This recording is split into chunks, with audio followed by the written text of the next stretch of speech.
De acordo com a lenda, a cidade atrás de mim foi fundada por um órfão amamentado por uma loba. Ele pegou seu arado e demarcou os limites da nova cidade que levaria seu nome. O nome dele era Rômulo.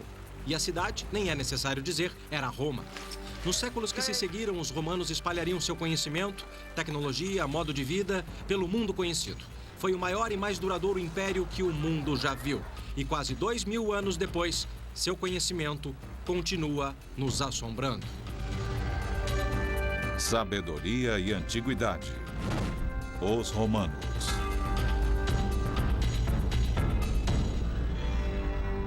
Em 753 a.C. nasceu Roma, às margens do rio Tibre.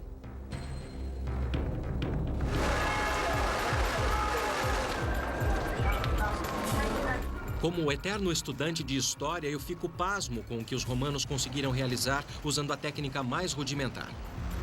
Colossal nem chega perto. Prédios monumentais, ruas pavimentadas e prédios de apartamentos. Uma rede de distribuição de água e esgoto que mantinha 1 milhão de pessoas saudáveis. A tecnologia romana construiu mais que esta cidade. Conforme o império crescia, essa tecnologia se espalhou, moldando o mundo antigo e refletindo no nosso. Para compreender o papel desta tecnologia na construção do Império Romano, eu tive que ir para bem longe da capital, até a fronteira. Roma era o coração do império, estendendo-se da Escócia à Síria. As legiões romanas ocuparam 1/4 do mundo, que se transformaria em 36 das nações modernas. Destas florestas alemãs na fronteira norte até o Oceano Índico, os militares modelaram um novo mundo à imagem de Roma. Aqui na Alemanha, a história é viva. Através do país, arqueólogos experimentais como esses romanos dos dias modernos buscam pistas do sucesso dos romanos nos mínimos detalhes. Lembranças da ocupação romana estão dispersas ao longo da fronteira. Elas refletem mais que uma conquista militar. Há 2000 anos, os romanos construíram um muro aqui. E essa reconstrução moderna dá uma ideia do poder, do estilo romano. Não era apenas uma barreira física, era, acima de tudo, a força de uma ideia. Quando os soldados romanos montavam guarda aqui, eles tinham visão de uma terra de pântanos e floresta. Por outro lado, atrás deles, ficava o mundo romano. As legiões marchavam pela glória de Roma e tudo o que isso significasse. Vilas e cidades, estradas e caminhos. Organizados e bem treinados, legionários talharam o estilo de Roma em suas colônias, esmagando quem se opusesse a eles. O sucesso dos militares romanos contava e muito com a tecnologia alheia. Depois de séculos de guerra, os romanos sabiam o que funcionava. Muitos de seus equipamentos militares se baseavam em projetos adaptados de seus inimigos. A espada, ou gládio, era de origem espanhola. Os escudos eram samnitas. A armadura derivava de um modelo celta.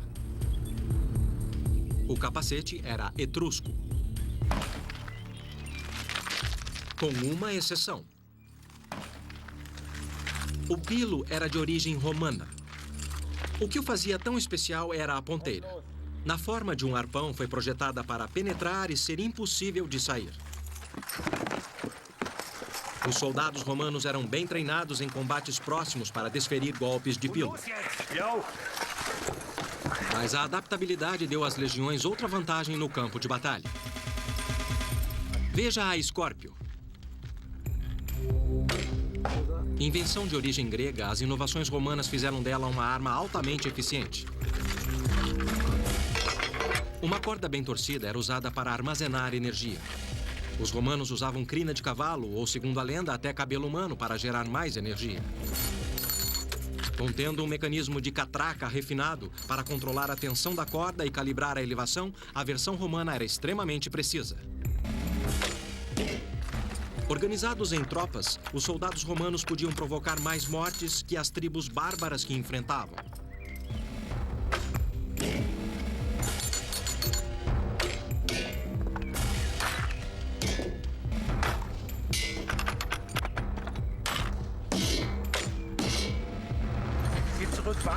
Com o uso de tecnologias adotadas, combinadas à disciplina rígida e abordagem sistemática, as legiões romanas ampliaram as fronteiras do Império. Os romanos sabiam como traçar linhas. A linha foi um símbolo e instrumento de seu império. Esses romanos dos dias de hoje, atrás de mim, são entusiastas que tentam recriar o estilo de vida da 32ª Corte de Voluntários. E eles estão aqui porque esse é Saalburg, antigo forte na fronteira do mundo romano. Aqui fica uma das mais importantes linhas que os romanos fizeram. Os romanos usavam rios e costas para demarcar a linha entre seu mundo e o inconquistado. Mas na Germânia Central, as tribos locais resistiram bravamente à lei romana. Então eles construíram uma fronteira que cortava 560 quilômetros de florestas e colinas, uma obra extraordinária da engenharia antiga. Devia ser mais difícil subir de armadura. No entanto, eu subi apenas um dos monumentos históricos mais admiráveis da Europa.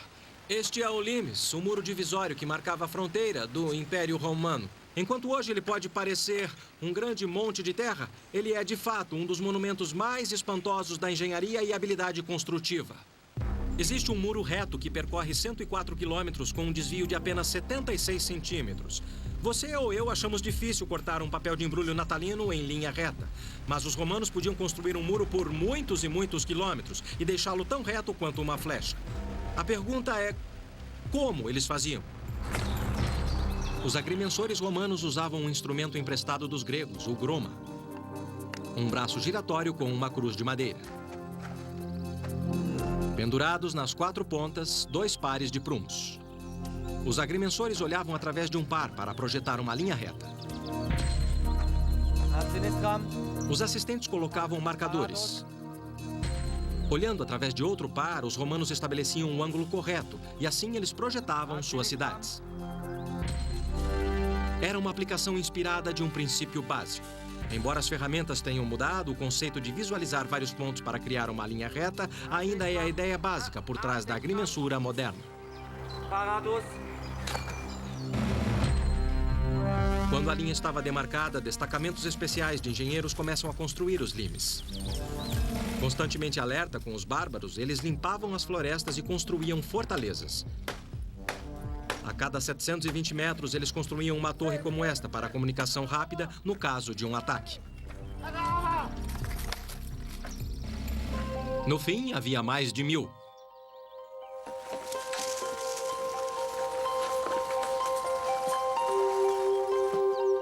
Nas áreas onde os rios não criavam uma fronteira natural, os engenheiros construíam paliçadas para marcar os limes que deixavam uma mensagem clara. Propriedade particular, não passe.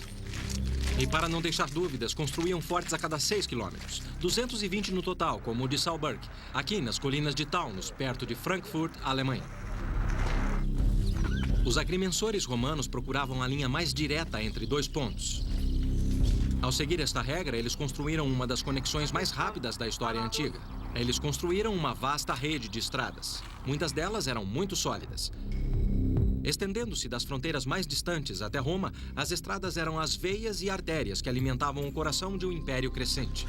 Ao olhar de perto o trecho de uma de suas técnicas de construção mais lendárias, você fica admirado com o desafio. Os engenheiros tiveram que ser criativos e habilidosos. Quando os engenheiros romanos construíam uma estrada, construíam para durar. Esta é a Via Ápia, a mais antiga e mais famosa de todas as estradas romanas. Ela parte do coração de Roma e percorre toda a península italiana. Mais de 640 quilômetros. Os engenheiros romanos usavam pedras locais e aproveitavam o próprio formato de pedra. Eles as dispunham de modo hábil e encaixando como peças de um quebra-cabeça. Quanto mais encaixadas, maior o escoamento de água e maior a durabilidade. A construção de estradas era baseada em terra compactada com paredes de sustentação e uma vala de cada lado. Uma pequena camada de pedras e argamassa era colocada por cima. E em seguida preenchida com uma outra camada, provavelmente cascalho. E por fim, acabada com superfície pavimentada. E para se ter ideia do tráfego dessa estrada, é só olhar os sulcos entre as pedras, deixados pelas milhares de carroças que passaram por esse caminho ao longo de muitos séculos. Essa era uma das artérias do Império. Elas transportaram mercadorias, ideias e ainda armas. Construindo à medida que avançavam, as legiões romanas forjaram os elos que mantinham o Império unido. As maiores estruturas de Roma eram replicadas onde quer que o modo romano predominasse. Aqui em Roma é fácil de ver como e por que seu sucesso repousava sobre outra tecnologia adotada, o arco e seu derivado, a abóbada. Sem eles, a construção de uma de suas maiores obras seria impossível.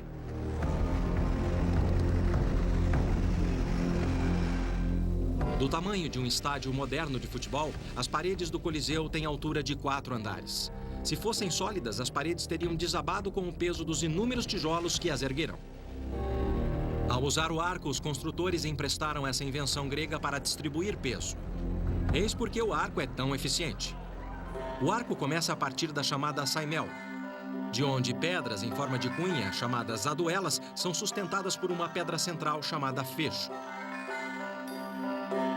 A partir daqui, o peso é distribuído uniformemente para os pilares. Sem o arco, não haveria possibilidade de construir uma obra tão grande como essa. Ela teria desabado com sua própria massa. Não seria exagero alegar que, sem o arco, certamente Roma não existiria. E se você sair da cidade, você pode ver como o arco foi importante no modo de vida romano. O Aqua Claudia é um dos 9 aquedutos que juntos forneciam 174 milhões de litros de água para a cidade antiga todos os dias. Graças ao arco, os romanos conseguiram criar uma vasta rede de água. Aqui na Porta Maggiore de Roma, 4 aquedutos se cruzavam antes de se ligarem a um labirinto de encanamentos que distribuía a água pela cidade.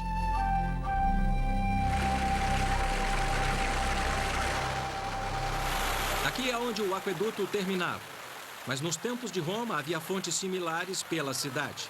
E o motivo de ter tantas é que elas eram totalmente vitais para o funcionamento dela. Somente os ricos podiam pagar para ter água em suas casas. Logo, para o Zé Povinho, ou se preferir Julius Public, era aqui que você pegava sua água. E não é só isso. Roma é e sempre será um lugar quente. E isso funciona como um ar-condicionado gigante ao ar livre. As fontes lançam água no ar. O vento carrega o spray e o spray resfria o ar. É um efeito bem refrescante. Mais do que isso, eram vitais para a manutenção da saúde pública. A água subterrânea era um risco contínuo à saúde e a água do Tibre era completamente suja. Por isso, essa fonte e muitas outras mantinham a população saudável. Conforme as legiões expandiam o império, elas seguiam um princípio fundamental. A saúde pública baseava-se na água limpa trazida por aquedutos suportados pelos arcos. A associação dos engenheiros romanos com os arcos era mais do que um casamento de conveniência. Era um caso de amor. Mas enquanto uma estrutura como essa tinha uma função eminentemente prática de trazer água fresca para a cidade, ela fazia mais do que isso. Segundo o historiador Tácito, as grandes obras públicas divulgavam o poder de Roma. E em nenhum lugar isso é mais verdadeiro do que nas colônias.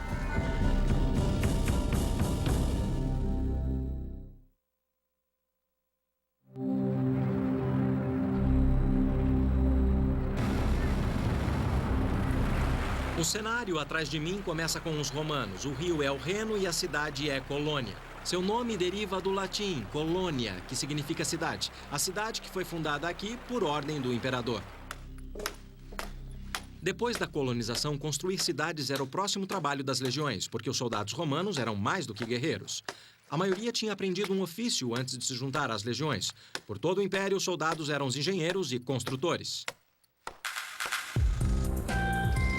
Depois de 2000 anos, construção e reconstrução, apenas lembranças sutis de sua história romana permanecem em Colônia. Como hoje, haviam calçadas, praças e fontes que fizeram da cidade um lar longe de Roma para os colonos. Por fim, 50 mil deles chamariam Colônia de lar.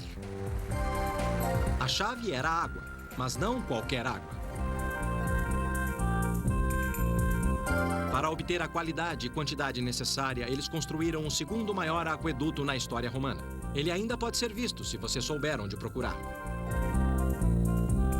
Transpor esse vale com pontes como essa era pra lá de caro.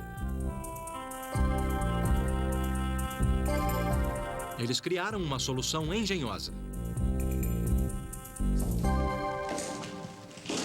Essa coisa é uma verdadeira maravilha. Normalmente, quando pensamos em um aqueduto romano, pensamos em pontes enormes, com vãos erguidas sobre rios e vales.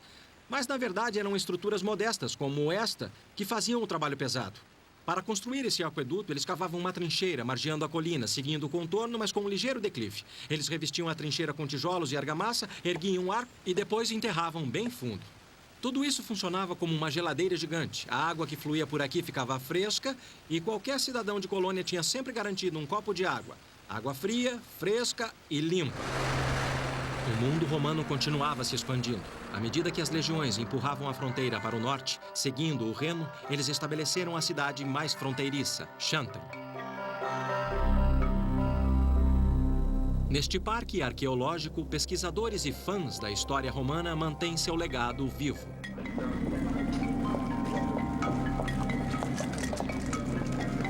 Parte de sua pesquisa é dedicada a entender o que fez os romanos terem tanto êxito.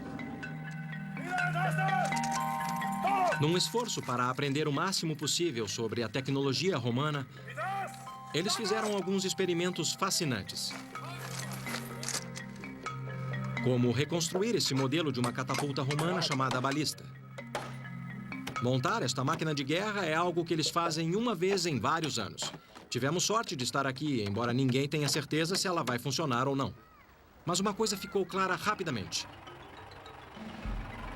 Os romanos tinham muito músculo. Nossos caras precisaram de um trator. Esta é a arma de destruição em massa do mundo antigo. É uma reconstrução fiel de uma balista romana ou catapulta. E como grande parte da tecnologia romana, a invenção é grega. Mas o aperfeiçoamento da tecnologia é romano. Em essência, os princípios e materiais são relativamente simples. Um dos princípios é a tensão. E a tensão é armazenada nestas cordas, neste caso cânhamo. Mas sabemos que os romanos usavam tendões que eram torcidos e mantidos em um estado de tensão constante por esse cilindro de cobre e uma barra de aço. Essa é a tiradeira que disparava o projétil. Ela é feita de tendões como essas cordas aqui e que mantém a tensão armazenada na máquina. Ela é, se você preferir, uma enorme corda de aço que é esticada e depois liberada. A força armazenada pode ser sentida neste braço, que aparentemente era uma das partes de fricção da máquina. Era comum ele ceder e rachar desta forma. Portanto, era uma máquina perigosa para as pessoas que a operavam e mais perigosa ainda para as pessoas na linha de fogo. Nossos romanos dos dias modernos vieram preparados com capacetes e armaduras e até ordens em latim. Ballistari ad ballistam. O que faremos agora é disparar uma catapulta romana. Ansas aperite. Agora estão tensionando.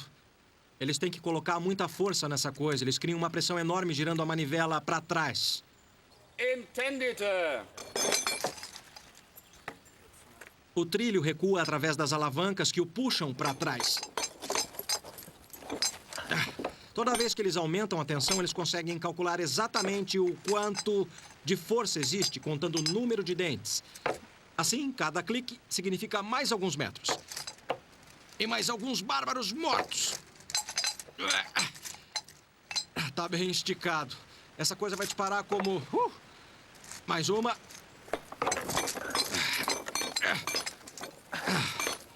Agora colocamos a bola. É como um simples estilingue de couro. Agora vamos disparar. Vamos lá.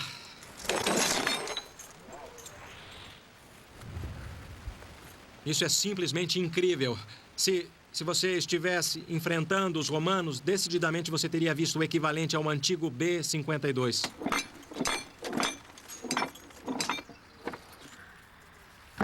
Et jactum!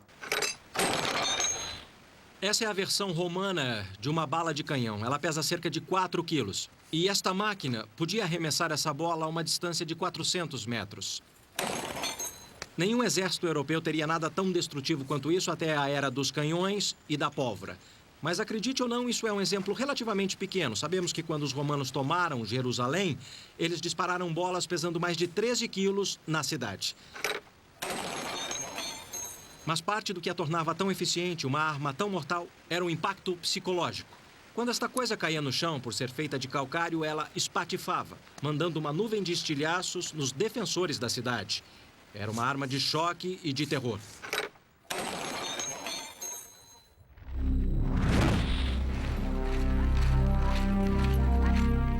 Protegidos por uma muralha e guardados por uma legião, os fundadores militares garantiam que seu novo lar fosse um reflexo de Roma. Eu andei pelo parque até um lugar onde a influência de Roma nos projetistas da cidade deixou sua marca. A construção atrás de mim pode parecer uma estufa enorme, mas na verdade é uma réplica fiel, construída em escala 1:1, do exterior de um banho romano. As ruínas deste banho ficam embaixo.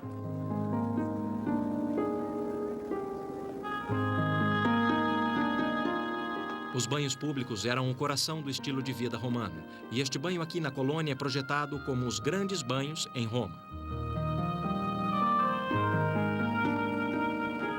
Os banhos consistiam em uma rotina específica que se dava em áreas onde a temperatura ia do frio ao muito quente, 49 graus centígrados. Tudo era feito com um sistema de aquecimento inovador chamado hipocausto. Eu me encontrei com o Dr. Norbert Zillen, diretor de escavação do Parque de Chantein, para saber mais sobre o sistema de aquecimento romano. O que vai me mostrar? Bom, eu quero te mostrar nosso banho. Esse cômodo é um hipocausto completo dos tempos romanos, é claro. E o que vemos aqui é apenas uma reconstrução dele. Então essa é só uma parte de um velho hipocausto que originalmente ficava na sala inteira, está certo? Está, isso mesmo. Esse seria considerado grande ou pequeno? Pode ser considerado grande. Esse é grande. E esse é um padrão de construção de hipocausto típico? Sim, é bem típico. Você o encontra em todo lugar do mundo romano. O sistema de aquecimento romano funcionava assim. Num hipocausto, que significa literalmente fogo abaixo. O ar era aquecido em uma fornalha a lenha ou carvão feita embaixo do piso sustentado por pequenos pilares. Chaminés de barro eram construídas dentro de uma ou mais paredes. E conforme o ar quente subia, tanto o chão como as paredes se aqueciam. Levava muito tempo para esquentar. Mas depois de quente, permanecia quente. Então, na prática, o que está dizendo é que isso era um sistema térmico eficiente? Era, isso mesmo. Visitar o Parque Arqueológico em Chantein foi como voltar para os tempos romanos. Mas quando se trata de entender a história, nada bate a primeira experiência. Chantein ofereceu uma rara oportunidade, graças a um banho particular reconstruído. Eu estava curioso para saber o que tornava o banho romano tão especial. E quando o gerente ofereceu um banho quente em Chantein, o arquiteto do parque, o Dr. Peter Kinsler, ficou muito feliz em se juntar a mim.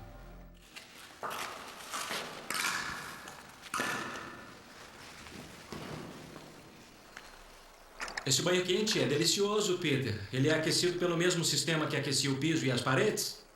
Sim, tem um testudo bem ali. Testudo significa tartaruga. Exatamente. O incrível sobre o hipocausto é que enquanto ele aquece o piso e as paredes, ele também aquece a água da banheira. Um receptáculo côncavo chamado testudo fica diretamente em cima do fogo na fornalha. Ele tem uma abertura dentro da banheira e, através da convecção, a água fria desce e a água quente sobe. A água fria circula na fornalha, onde é aquecida, e volta para a banheira. Uma adaptação astuta de um princípio científico básico. O que mais me surpreende é o esforço que eles despendiam para ter um bom banho. A energia, a tecnologia, tempo e dinheiro que investiam para ter um banho. Por que isso? Bom, isso não fazia parte da cultura, não fazia parte só da vida social, fazia parte da higiene. Então, mais do que qualquer coisa, era uma questão de saúde pública. Exatamente.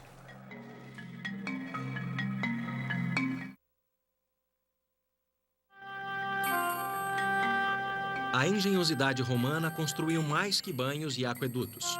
Por todo o império, os engenheiros criaram infraestruturas para um modo de vida, uma vida de saúde e prosperidade, desconhecida em qualquer outro lugar do mundo antigo. Roma era um modelo para os demais. O que quer que fosse servido na capital também era servido nas colônias. Azeitonas do norte da África, frutas tropicais e até mesmo o arroz eram encontrados com facilidade. Os romanos contavam com um comércio intenso por toda a Índia e China. E o comércio fomentou a inovação e a transferência tecnológica. O comércio romano estendia-se da China até as Ilhas Britânicas, mas por terra ou água todos os caminhos levavam a Roma. Roma estabeleceu Ostia como seu porto mais importante no século VI d.C. Apenas a 32 quilômetros de Roma, no rio Tibre, Ostia se tornou a primeira colônia. Nesse grande centro de suprimentos, boa vida significava bons negócios. Para seus 50 mil habitantes, Ostia oferecia todo o conforto de uma cidade romana, incluindo tinturarias, avenidas alinhadas com apartamentos de múltiplos andares, bem como um sistema de esgoto e outra conveniência romana: latrinas públicas. Elas deviam ficar lotadas. Nos mini-mercados de Ostia, tudo mudava de mãos, desde comida, itens domésticos e itens luxuosos. A tecnologia em si não o torna rico. Para isso é necessário organização, e daqui dá para ver como os romanos eram bem organizados. Este local é conhecido como Praça das Corporações, chamada assim porque cada um desses nichos pertencia a um grupo de mercadores que funcionavam como uma corporação moderna ou linha de comércio, especializados em determinadas rotas ou produtos de determinadas regiões do mundo romano. Esse nicho pertencia aos comerciantes de Cartago, que traziam trigo do norte da África. Existiam nichos para comerciantes franceses, onde eles compravam lã, outros ainda para os árabes, que traziam tâmaras, e outros luxos orientais. Produtos e comerciantes de todo o mundo mediterrâneo. Em depósitos como este, a mercadoria era marcada e armazenada. Itens perecíveis eram colocados em dolhos como este, enterrados no chão para mantê-los frescos. Uma técnica simples, mas eficiente como esta, trazia saúde para a família romana, para um mundo com olhos famintos de boa vida. E para atender a demanda crescente, os romanos começaram a pensar em escala. Em Barbegal, perto da moderna Arles, no sul da França, os romanos criaram um dos primeiros protótipos da industrialização: uma fábrica de farinha movida a água. Guiada não apenas por uma, mas por 16 rodas d'água em duas fileiras paralelas de 8, a água caía de uma roda para outra. O que a tornava mais eficiente era, desta vez, uma invenção romana distinta: a roda d'água impulsionada por cima. Ela utilizava a água de modo 8 vezes mais eficiente que a roda d'água impulsionada por baixo. Com esse moinho, os romanos conseguiam produzir farinha suficiente para alimentar toda a população da antiga Arles, de no mínimo 12 mil pessoas, todos os dias. Aqui em Ostia, grande volume e baixo custo significavam mais lucros. E conforme o império se espalhava, mais pessoas apreciavam o estilo de vida romano. Mas o conceito que aumentou a produção de alimentos impulsionou uma outra indústria. Taças de argila eram comuns na Roma antiga, mas a argila impregnava o sabor e retinha odores. Absorvia óleos e fluidos que permitiam a proliferação de bactérias. Por outro lado, o vidro era inodoro, sem gosto e higiênico. Assim, quando o vidro por sopro foi descoberto por volta de 50 a.C. em uma das colônias de Roma, a Síria de hoje, o processo se espalhou pelo império em apenas 40 anos. Uma nova indústria ficou em alta. Inúmeros artefatos de vidro romanos encontrados na região de Colônia indicam que, no passado, a cidade foi o centro da produção de vidro. Comerciantes transportavam vidro de Colônia para todo o império. Logo se transformou em outro marco de refinamento do estilo de vida romano. A fim de entender como os romanos atenderam à demanda, pedimos a uma empresa de vidro de sopro para demonstrar a técnica romana. Até hoje, o vidro é assoprado praticamente do mesmo modo como os sírios faziam. Coloque uma bola de vidro derretido na ponta de um tubo longo. Assopre ar através do tubo até formar uma bolha. É aqui que os romanos introduziram uma inovação simples, porém engenhosa. Em vez de modelar a bolha com a mão, eles usavam um molde. Com um molde, uma equipe de vidreiros podia fabricar um grande volume em alta velocidade.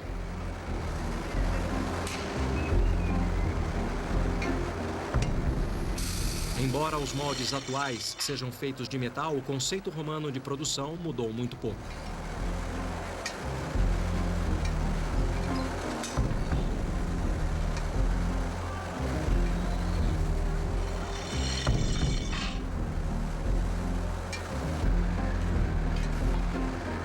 2000 anos depois, os romanos ainda contribuem para atender a demanda do mercado. Mas eles fizeram mais. Refinaram o material, inventando técnicas para criar um dos mais belos tesouros do mundo antigo, como esta obra de arte. Até hoje, especialistas discordam sobre como foi feita. Um pesquisador experimentou por mais de 40 anos. Ele acha que encontrou a resposta.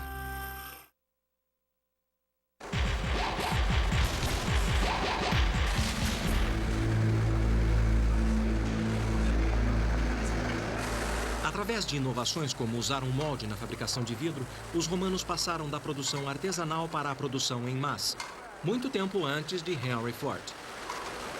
Para entender como os romanos alcançaram seu auge tecnológico, os pesquisadores analisam análogos contemporâneos e reconstroem relíquias de sua cultura. Mesmo assim, alguns de seus feitos mais admiráveis permanecem um mistério. Como essa maravilha da arte romana chamada vidro engaiolado. Descobertos não em Roma, mas em tumbas ao longo da fronteira, eles são luxuosos nos detalhes, mas seu propósito permanece nebuloso. No entanto, os pesquisadores acreditam que, se conseguirem determinar como o vidro engaiolado foi feito, eles aprenderão mais sobre os artífices e a antiga civilização romana que o sustentava. Eu fui ver um homem que passou 40 anos de sua vida pesquisando a técnica romana perdida. Joseph Weltzel usa ferramentas que são, em essência, as mesmas usadas pelos romanos. Tudo que ele acrescentou foi eletricidade. No vidro engaiolado, uma espécie de rede fica em cima de um núcleo através de pequenos suportes. Existem várias teorias sobre como o vidro engaiolado foi criado, e o Sr. Weltzel experimentou todas elas. Ele passou centenas de horas criando réplicas enquanto busca uma resposta final. E aí, quer tentar? Quero sim. Então vamos. Vamos lá. Isso está me deixando muito nervoso, porque se eu cometer um erro, o Sr. Weltzel vai ficar muito bravo comigo. E também porque isso me lembra dentista. Alguns de seus colegas acreditam que os romanos fizeram a forma básica, assoprando um vidro dentro do outro.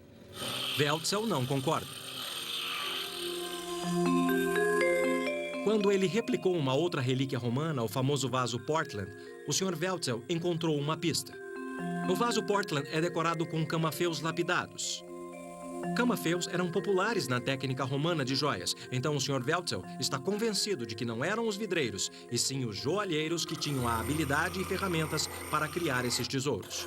Em sua opinião, os artífices romanos fizeram o vidro engaiolado, cortando a superfície de um vaso de parede espessa para criar 2 camadas. Criando réplicas de objetos romanos, podemos aprender muita coisa da técnica que eles usavam. A única coisa dura o bastante para cortar vidro é o diamante. E nós sabemos, como fato, que os únicos diamantes nos tempos antigos vinham da Índia. E para fazer isso, os romanos tinham que manter um tráfego de milhares de quilômetros até o Oriente. E ainda havia todo o trabalho prático. Isso requer muitos meses de trabalho hábil. Aprendemos com isso que os romanos usavam sua tecnologia não apenas para tornar sua vida mais segura e fácil, mas também confortável. Isso não era uma necessidade, era um luxo. A ideia com esse objeto é a seguinte: se você o tem, você ostenta. Isso ia além de bens pessoais. Os romanos usavam suas habilidades para causar um outro efeito: intimidação. Cidades fronteiriças como Xanten se baseavam nela. As legiões que aqui ficavam eram sempre na proporção de 10 romanos para 1 guerreiro germânico. Para compensar, os pesquisadores acreditam que os romanos incrementaram seu treinamento superior e máquinas de guerra com uma outra estratégia: guerra psicológica. O que tornou a tecnologia romana uma ferramenta tão eficiente para o Império não foram apenas as dificuldades técnicas que eles tiveram que vencer, mas sua política e até seu impacto psicológico. A habilidade para construir coisas grandes, construir obras como esta, causou um tremendo impacto nas tribos germânicas que moravam nesta região. Na prática, dizia: somos os romanos, isso é o que somos capazes de fazer. E viemos para ficar. A mensagem era bem clara: qualquer bárbaro que atacasse o Império Romano era um bárbaro bem tolo. O templo no cais de Xanten é uma demonstração evidente. Os romanos acreditavam piamente que suas estruturas incorporavam o poder e a glória do império. E junto com os templos, as arenas falavam do poder romano e da superioridade na engenharia. Nenhuma colônia estaria completa sem uma arena.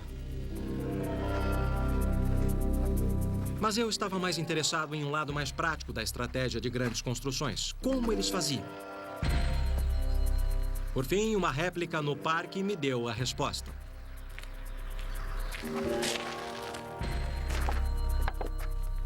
A grua era uma ferramenta essencial na estratégia romana de obras grandes. Através de um sistema engenhoso de polias e manivelas, essa máquina formidável reduzia a força de sustentação a cada etapa. Para levantar 2 toneladas, as 2 primeiras polias com 5 roldanas dividiam a força necessária em 1/5. O tambor dividia a força novamente por 5. Depois, a manivela reduzia em 1/10. Assim, 4 romanos, cada um usando 1,8 kg de força de sustentação, podia erguer facilmente 1,8 tonelada de qualquer coisa, usando esta máquina espantosa. Aqui, a engenhosidade deu ao arquiteto romano muitos músculos. Com isto, eles podiam pensar e construir grande. Os construtores romanos também eram muito versáteis. Construíam o que fosse necessário com o que tinham. E isso nem sempre era uma tarefa fácil. As construções romanas tinham paredes pintadas e telhados com telhas de cerâmica. O modelo era Roma. Na fronteira, materiais de construção tradicionais eram difíceis de conseguir e caros para importar. Então, para corresponder às expectativas dos colonos de viver no estilo romano, os construtores tinham que ser criativos. O arquiteto e pesquisador Peter Kinsler mostra algumas evidências de como os construtores romanos foram inovadores em Xanten. Peter, que idade tem esta parede? Bom, provavelmente essa parede foi construída no 2º século depois de Cristo. O que podemos ver aqui é a fundação e depois a superfície externa. Então essa parede era originalmente coberta com pedras como esta aqui? Exatamente. Você tem pedras como essa, fileira por fileira, e isso ficava no meio. Por que eles não construíram paredes apenas com pedras? Bom, porque era muito mais caro e levava muito tempo. O que você faz é erguer um revestimento de pedras como esse e depois encher de cimento romano chamado opus cementitium atrás. Aqui, como em muitas construções romanas, o concreto era a chave. Eles usavam em todo lugar para qualquer coisa. Talvez o que o torne um dos maiores inventos romanos é a adaptabilidade da mistura. O primeiro e mais importante ingrediente é a cal. Então, isso é um calcário. Quando o calcário é queimado em uma fornalha, você obtém a cal virgem. Este pó. Com a cal virgem, você acrescenta água e obtém a cal extinta, ou cal apagada. O próximo passo é acrescentar areia. Ao misturar, você obtém a argamassa básica dos tempos romanos. Ela é a prova d'água? Não é a prova d'água. Em Roma, os construtores descobriram que usando cinza vulcânica das proximidades de um vulcão, obtinha-se cimento à prova d'água. Logo, sem cinza vulcânica, os construtores tiveram que mudar a mistura. Eles tiveram uma ideia esplêndida. Porque, com frequência, você encontra algumas telhas quebradas. Entendi. Você pode derreter ferro e usar uma segunda vez. Você pode derreter vidro e usar uma segunda vez. Mas você não pode reutilizar telhas queimadas. Então, o que eles faziam? Eles moíam as telhas produzindo esse material de telha quebrada, que é bem fino. Aí você acrescenta... Essa mistura tem o mesmo efeito do cimento vulcânico. Exatamente. O que você tem é uma argamassa de cal hidráulica. A argamassa de cal hidráulica é a prova d'água. Você usa em bacias, aquedutos e pode usar nas fundações de paredes. Pode não parecer muito, mas esse material é literalmente um dos blocos da construção do Império.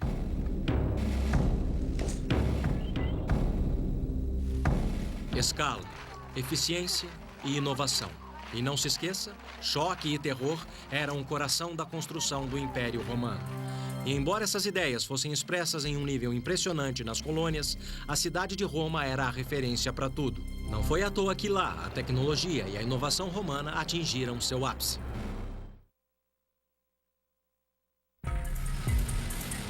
A tecnologia em si não foi o bastante para construir o Império Romano. Precisaram de criatividade. Enquanto as colônias se espelhavam no estilo romano, o padrão era sempre estabelecido em Roma. Foi lá onde uma das maiores ideias sobre escala, inovação e organização tomaram forma.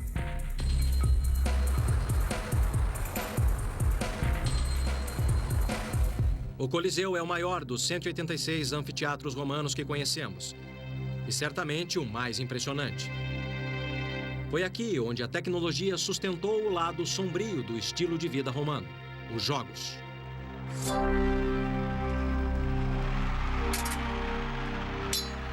Os espetáculos cruéis encenados nesta arena incluíam matança de humanos e animais aos milhares.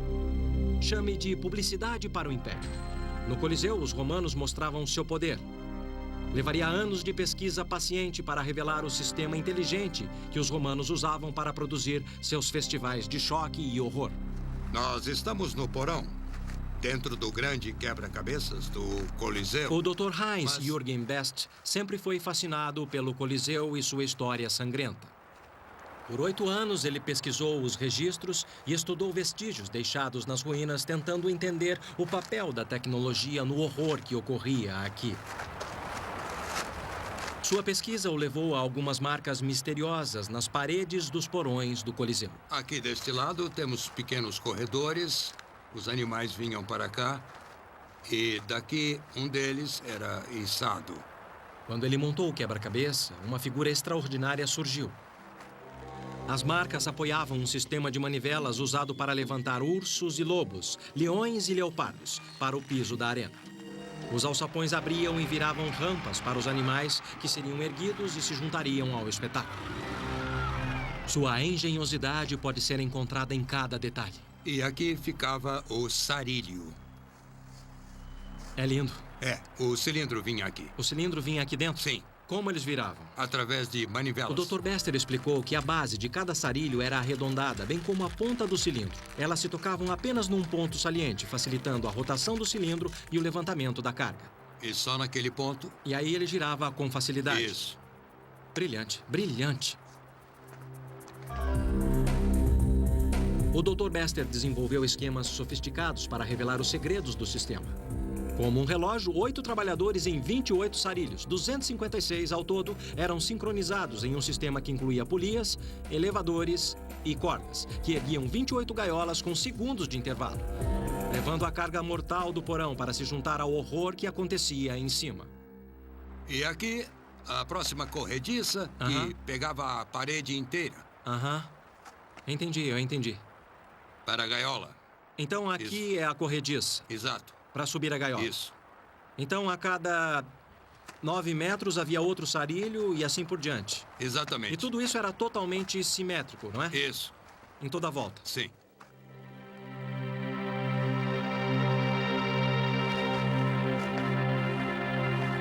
Eu nunca estive num lugar que trouxesse tanta variedade de emoções. Por um lado, este lugar é espantoso, colossal, lindo. E aí vem o pensamento do que acontecia aqui: sangue, gritos, medo e dor. Esse porão era, digamos assim, o departamento de efeitos especiais do mundo romano. Efeitos especiais de um filme de horror. A diferença é que aqui, o horror era real.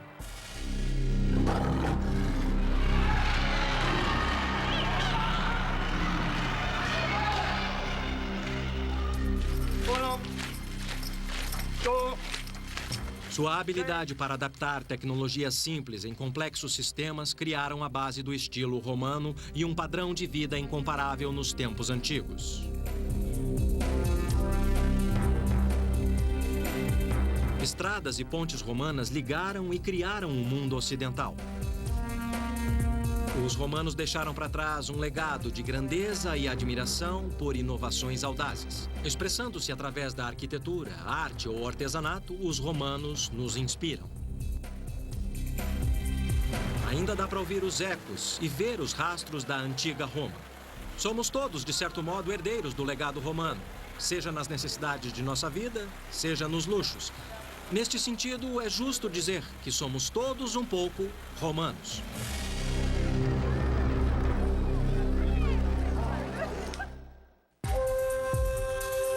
Versão brasileira, DPN Santos.